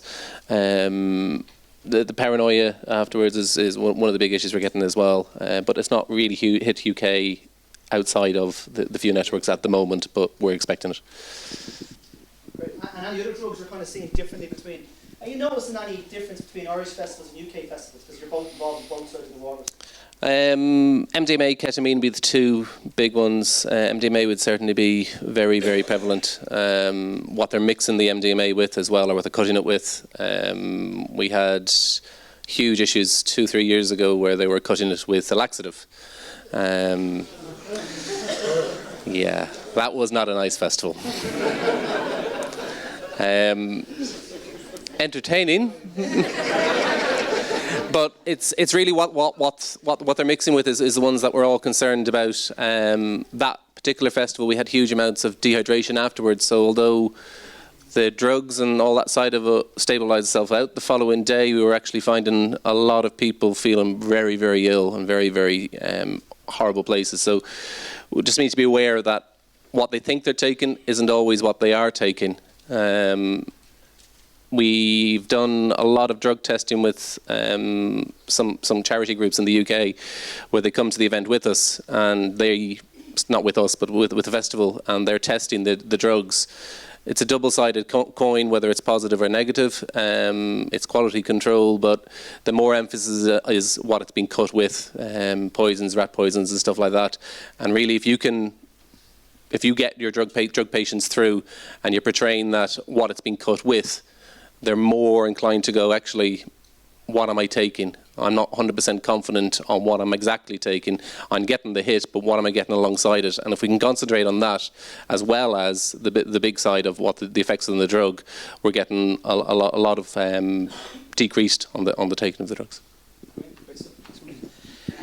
Yeah? Yeah. How has it been sold? Is it only in liquid or is it in tablet form? Liquid form. David Kim raised a good point myself there. So, in regards to the testing of drugs and stuff like that, it's not something we're going to talk about tonight. But what I will ask is, it doesn't, from my experience from doing the events, we're not just seeing a pill taker anymore. We're seeing a pill, a powder, a smoker, a drinker, which is polypharmacy to as such.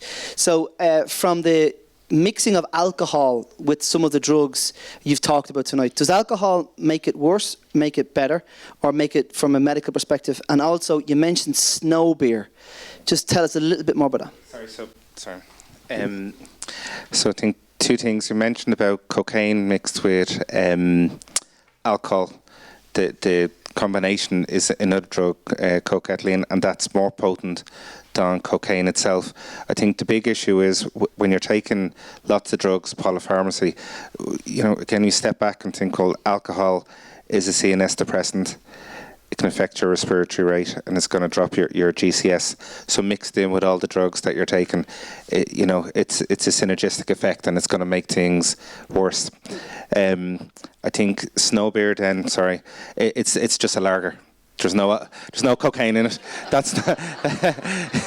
It's just that Chinese people with marketing and the economy changing are starting to get a taste for beer, and snow beer is the biggest beer.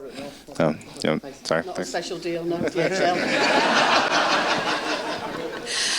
I just want to say that traditionally, dance music and drugs have gone together, but dance music is now mainstream. Every kid in the street is listening to dance music, and therefore they're all going to gigs, and many more mainstream people are taking drugs. People went to dance gigs, grew up taking drugs. They have a certain amount of knowledge of what they're doing. Doesn't always help, but they do have a certain amount. We are now having kids coming to gigs taking huge amounts of drugs for the first time and having no way of dealing with it, either medically or physically or psychologically. So don't just think because you're at C Sessions, which isn't traditionally a dance event, that you won't have drugs problems, because they'll be everywhere across the board in the next few years. And it's education that is the key, I think. And I think Eamon could come in on education. Well, but I was just going to mention about the National Drug-Related Deaths Index in terms of the types of drugs that we are seeing presenting in people who die as a result of drugs, and we use the coroner's reports to provide information. The highest in that population is alcohol. The next highest are benzodiazepines, and then you're starting talking about heroin and methadone. So it's the traditional drugs and alcohol which are causing problems. Pregabalin, huge issue, and we've seen a big upsurge in that in recent years. And Zopiclone, you mentioned Zopiclone, and that's a big drug. So lots of these young people are taking a concoction, a variety of drugs, including benzodiazepines, that you wouldn't think would go with the stimulant type of approach. And then when we do get some of the benzodiazepines, and know, Tranax. Have people heard about Tranax tablets or sticks? We've tested some of those, and there's been heroin in them. So people are completely at the mercy of the pushers in relation to buying the drugs on the black market. I suppose you mentioned education, and I mean, part of our role within the HSE is to look at our national strategy, and to reducing harm, support and recovery is our national strategy from 2014 to 2017 to 2025, and part of that is looking at what's going on in festivals, looking at the image and performance enhancing drugs, steroids, melanotan, looking at campaigns targeting young people, and that's why we're here tonight, to look at the harm reduction. There's a pragmatic response to drugs. I mean, obviously people shouldn't take drugs, and it's safer not to take drugs. But realistically, if people do decide to take drugs, then there's very practical information that you can give, and that we targeted festivals with last year with some of that information. But it's very basic stuff. When you go to a festival, find out where the medical tent is. Don't take drugs alone. You know, don't go off in the corner if you're feeling sick and because you want to disturb your friends. Tell your friends what you're taking. Tell the medics what you've taken. They're not there to judge you, they're there to help you. So there's a lot of very practical things that we're trying to give information to kids. But if you've never taken the drug before, don't take it for the first time at a festival. You know, it's just practical harm reduction information taken from a pragmatic point of view, that young people are taking drugs at festivals and they are suffering adverse consequences because of them. And we want to reduce those. Just when they come into you as the medic, don't chastise them, don't give out to them, don't condone it obviously, but don't give out to them. You need to open up and let them talk to you about it. Let find out what the trigger was, what their issues were. If you come across as the big mummy or the big daddy, they're just going to close up and they're going to tell you what they've taken, and they'll be less inclined to come back to you. The other thing you need to be really cautious of, if you get the intelligence from the site that it's low strength or low dose drugs, particularly, we'll say MDMA as an example, they're the ones that you need to ring alarm bells with, because they'll take, we'll say they're 150 milligram tablets and they've taken 2 of them and it's 300. And then on the second day they've taken, again, the low strength one, done nothing. Third day they've taken 2 high strengths of 250, 300, 400 milligram tablets, and now they're bottomed out. So anytime you hear there's a low dose or low strength, don't see that as a positive. It just means that they're going to take 2-3 tablets and get in more trouble. You're not, man. I was just about to say the same thing. So yeah, I back up everything David's just there. But what I've found as an EMC as well is that we're linking more in with harm reduction from like the likes of Anna Liffey, and who are coming on site now at festivals. They're being recognised as part of the medical team, who are coming on from a counselling perspective. Because last year, I know, the last 2 years in Electric Picnic, we've had counsellors with us for the Monday morning mainly. Not for the Friday morning or the Saturday morning or the Sunday morning. It's the Monday morning after the weekend. And we are finding the increases of paranoia with certain people who are presenting. And there's nothing as pre-hospital practitioners we can give them. Maybe a bit of benzos, maybe to help them to calm down slightly.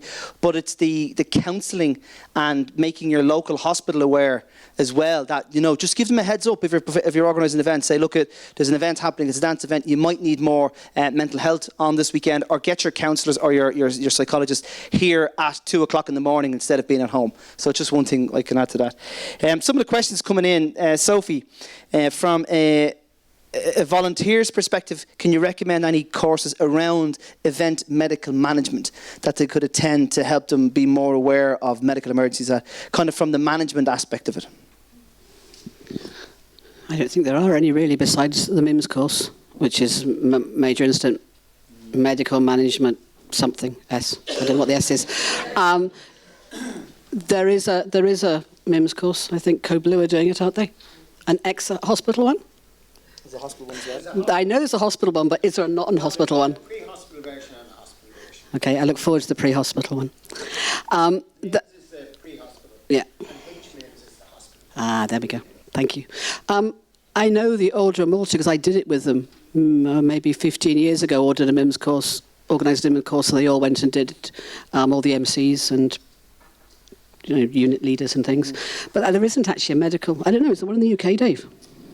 Jessup have looked at bringing in stuff, but they haven't again included the events industry on it. Jessup has really taken the lead on that from the UK side. There's an emergency planning college one, isn't there? There is, yeah, but most of it's only opened for their silvers and to non-NHS staff. Right. I know that National Ambulance Service and HSE have opened up their online training for major incident side to the voluntary organisations. So if you speak to Mick O'Toole, he should be able to give you access to. Brilliant. I mean, there are very few emergency medical coordinators, and I think 6 or 7 out of the possible 10 or 12 in the country are sitting in this room.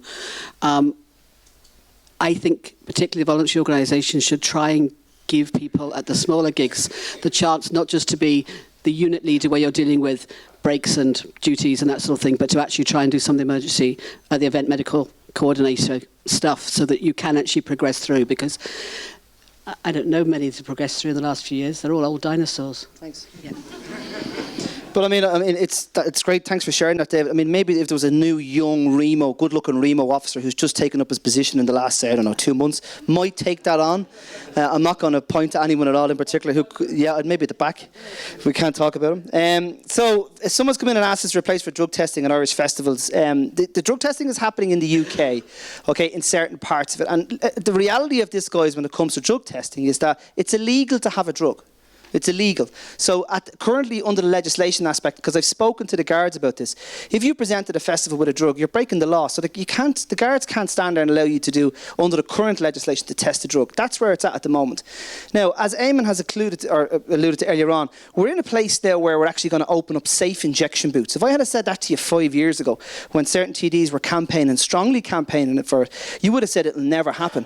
But it is happening, because we're now starting to take our head out of the sand a little bit and realising we have to try and do something. So yeah, maybe we may see drug testing in the next 5 years, maybe we won't, but at the end of the day, until the legislation backs up everything we do, and legislation is really affecting us as pre-hospital practitioners, we need stronger legislation to recognise what we do and how we do our job. And I know FEC is working very, very hard at that, in getting the law right to enable people to practice correctly at events and to back up what they can and can't do. So with regards to drug testing, now to no, 5 years down, please God, we may be looking at something differently. We could be having a different conversation. Go ahead. Can I follow up on what you mentioned about MIMS and HMIMS? Yep. I did my HMIMS course just last week. There is a MIMS team player, so it's a single-day course. HMIMS is a 2-day course, and it's directed at hospital management for senior people who will be in a hospital scenario and also pre-hospital scenario.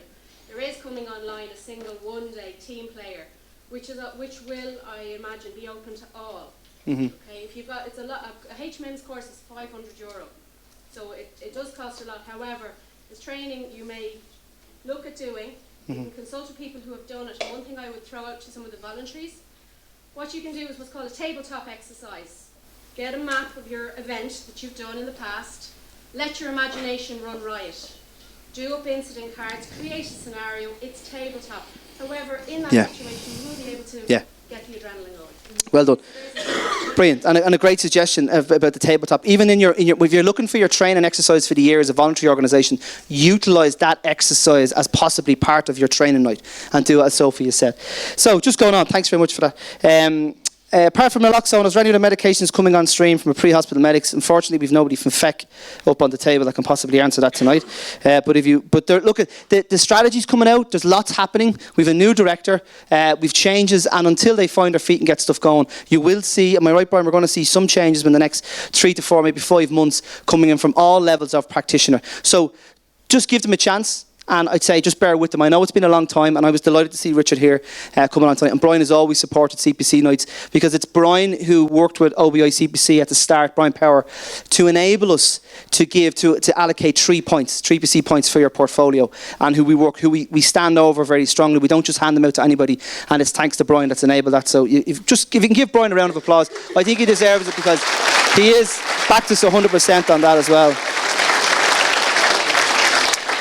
Okay, am I missing that, Grania? What she asked? Is there a resource you can avail of to... No, that's what where is it? What's the basic details and instructions we can give to stewards or non-medical staff at briefings at events on how to deal with drugs? David, I'll give that one to you if that's okay. It's again what we said about our medical staff. We need to look at a security staff and stewards as the same, to not be judgmental and not be the angry steward. It's being helpful and bringing them through. It's really watching out for what signs of what's going to cause concern, the respiratory compromise, the collapse. We all know from doing events, yeah, can you go out to such and such a field, there's a patient collapsed. That really doesn't tell us anything. So it's given us more information, and passing the information is the big thing that I think the stewards could maybe concentrate on. The treatments itself, simple recovery position, I don't think we need to push any more on the actual treatment side of it, but it's more recognising big sick from little sick, and 20-minute conversation with stewards, yeah, can feed that very easily. Just to carry on from that, Gardaí and security stewards, to let them know that if someone's being aggressive, that it may not be that they are being aggressive because they want to beat the hell out of that steward. It may be because of something they've taken, and that they should be seen by a medic before they put them back of a paddy wagon and send them down the Garda station. Because if they're not, one day we're going to have a tragedy in the back of a public order van, and someone they just thought was kicking off is going to die in the back of a Garda van. So that's a very important thing to get across to your security and to your Gardaí. Okay, Eamon, sorry. So I suppose I'm looking at a little bit from the mental health point of view, and your stewards are coming across people who have maybe had drug problems, and the drugs, as we know now, with the potency, there's more mental health problems associated with them. So there are training programs available from the HSE around Assist, which is help and identify in relation to people who are feeling self-harm or suicide, you know, and I think that would be something good that all staff could look at training. And then again, from a brief intervention point of view, we have SARE training within the addiction services that we've been rolling out to student union welfare officers, that allows them to do some sort of screening around the drug use, and then do a brief intervention about that, and possibly referral onward. Phil, I just one after coming in for yourself there, if you can answer it. As a pre-hospital doctor and one who works events also, is there any type of guidance or early warning system we should be using to decide if an event should be stopped? Does a show stop due to either a drug issue, or, like Dave says, you get a drug that's been cut with a laxative and every plastic toilet is full? So where do we go from there? I think that's a very difficult question. I think the more experience you have, for any of us either pre-hospital or in the emergency department, the more cautious you are and the more willing you are, if you like, to ask for senior help, speak to a colleague, call somebody else. It's about, again, I think, getting as much information as you can and speaking to all the key stakeholders. But again, it's just, for me, it's a rule of thumb, anaesthetics and ED, if there's any doubt, there's no doubt that if I thought for a second that we were being, or potentially we're going to be overwhelmed from a clinical point of view with patients, I'd rather be getting grief from an event manager than the coroner in 2 years' time because 20 young people died. So again, just always go on the side of caution, speak to everybody that's involved, Sophie, Glenn, whoever is there, and work out. Yeah, well, no, but I think it's important, you know. It's I've found from experience where you can be at an event and there's 20, 30 people around you and everybody has an opinion, and if something goes wrong, I'm not saying just a music event, 20, 30 people around you that has an opinion of what should happen, but when you're in the coroner's court 2 years later, all those people are getting on with their life and you're the person standing there. So I think we all need to, as practitioners, look after ourselves. Look after the patient, but look after yourself and be safe. I think there's probably a case for not allowing an event to happen on that basis, but once your event is started, the thought of stopping an event because of that sort of situation needs careful consideration of what those people do. How do they get home? Are we going to have emergencies in buses going home, and how are we going to deal with them? What are they going home to? Are we putting people in cars that are not fit to drive?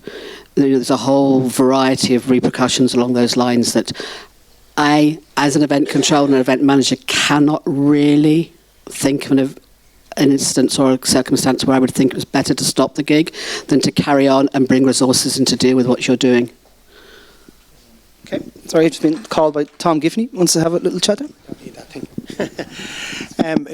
Just reinforce that message. A couple of years ago at a festival we had a particularly bad dose of a drug, and it was recognised very early on, and we went to the festival promoters and they announced it on the public address system on a continuous and a very regular basis, and it greatly reduced the amount of harm that was associated with it. So it's all about communication.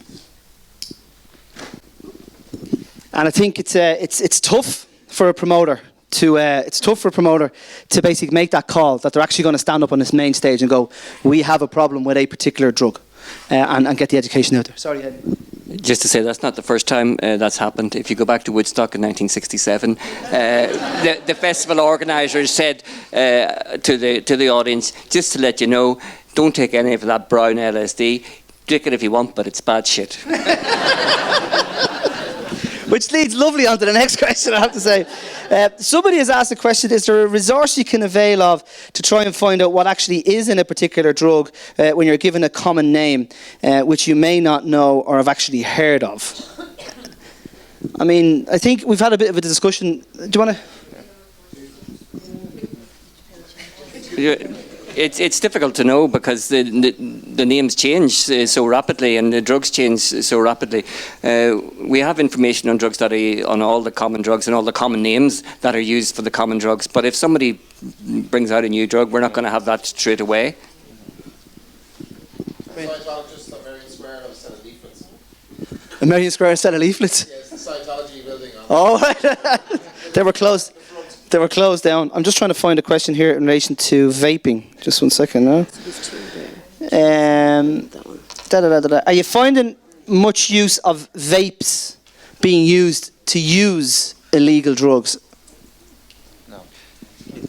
We're not seeing it too much here, but there is a situation in Eastern Europe that vaping fentanyl has become very popular. And you're wrong.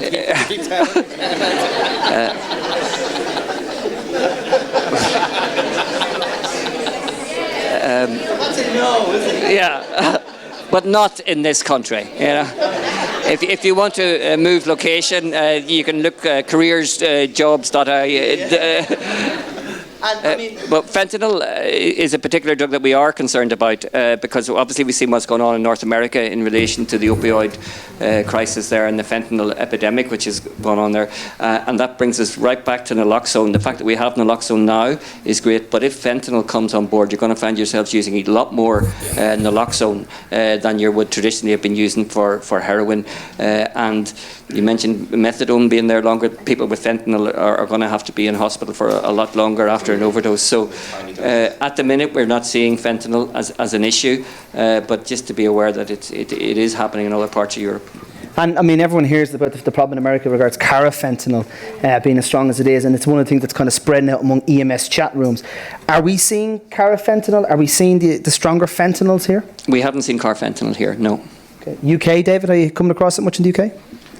No, not really. We haven't seen much case of it. On the vaping, no, but something similar we had was where you had the oxygen bars when they were popular, and they were nebulizing a certain drug, and that was closed down very quick. But that was the only time where I've noticed of inhaled bar your usual NOx and stuff like that.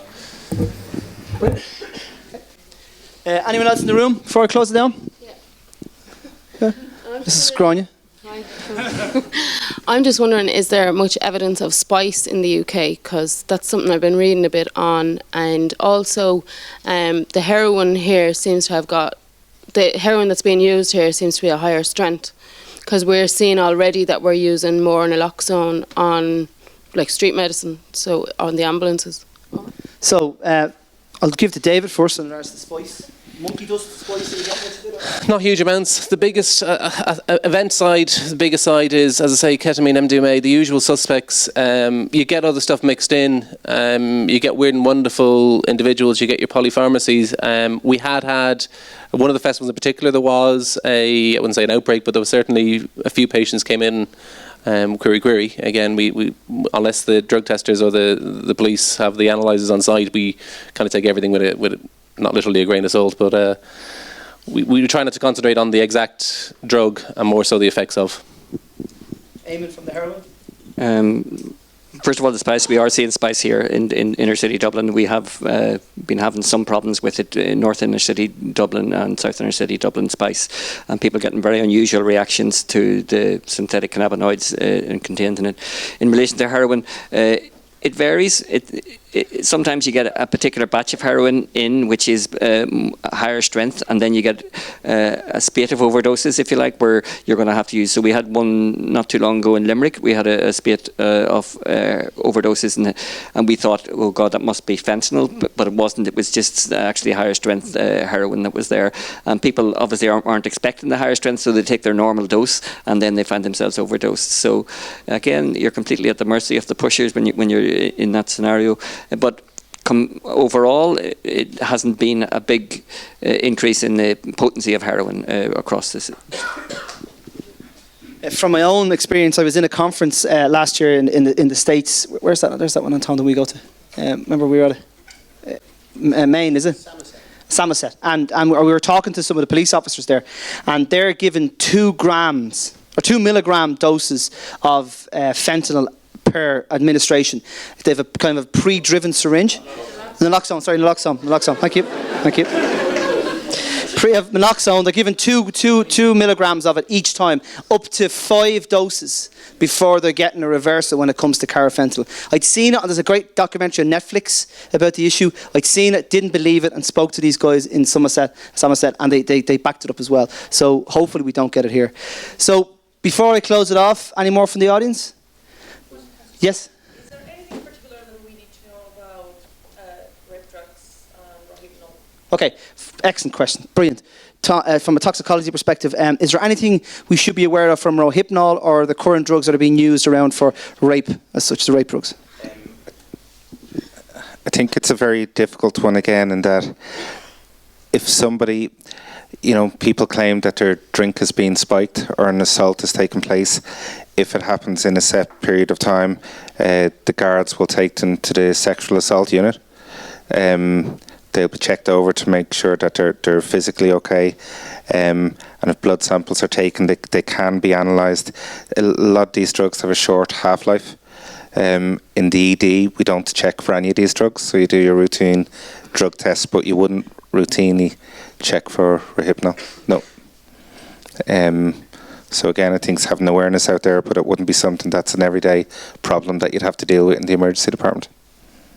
Okay. Is that okay? Does that answer your question? Right, folks, I want to thank you all very, very much. If you could put your hand together for the speakers who've given us the time.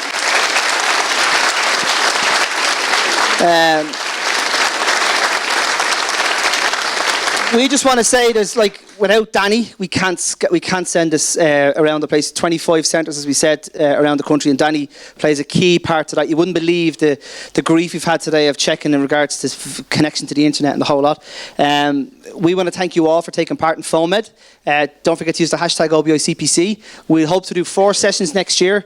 We should back up the full strength, and we'll see you all then. Have a great Christmas and look out for each other, okay? Thanks very much, everybody, for coming along.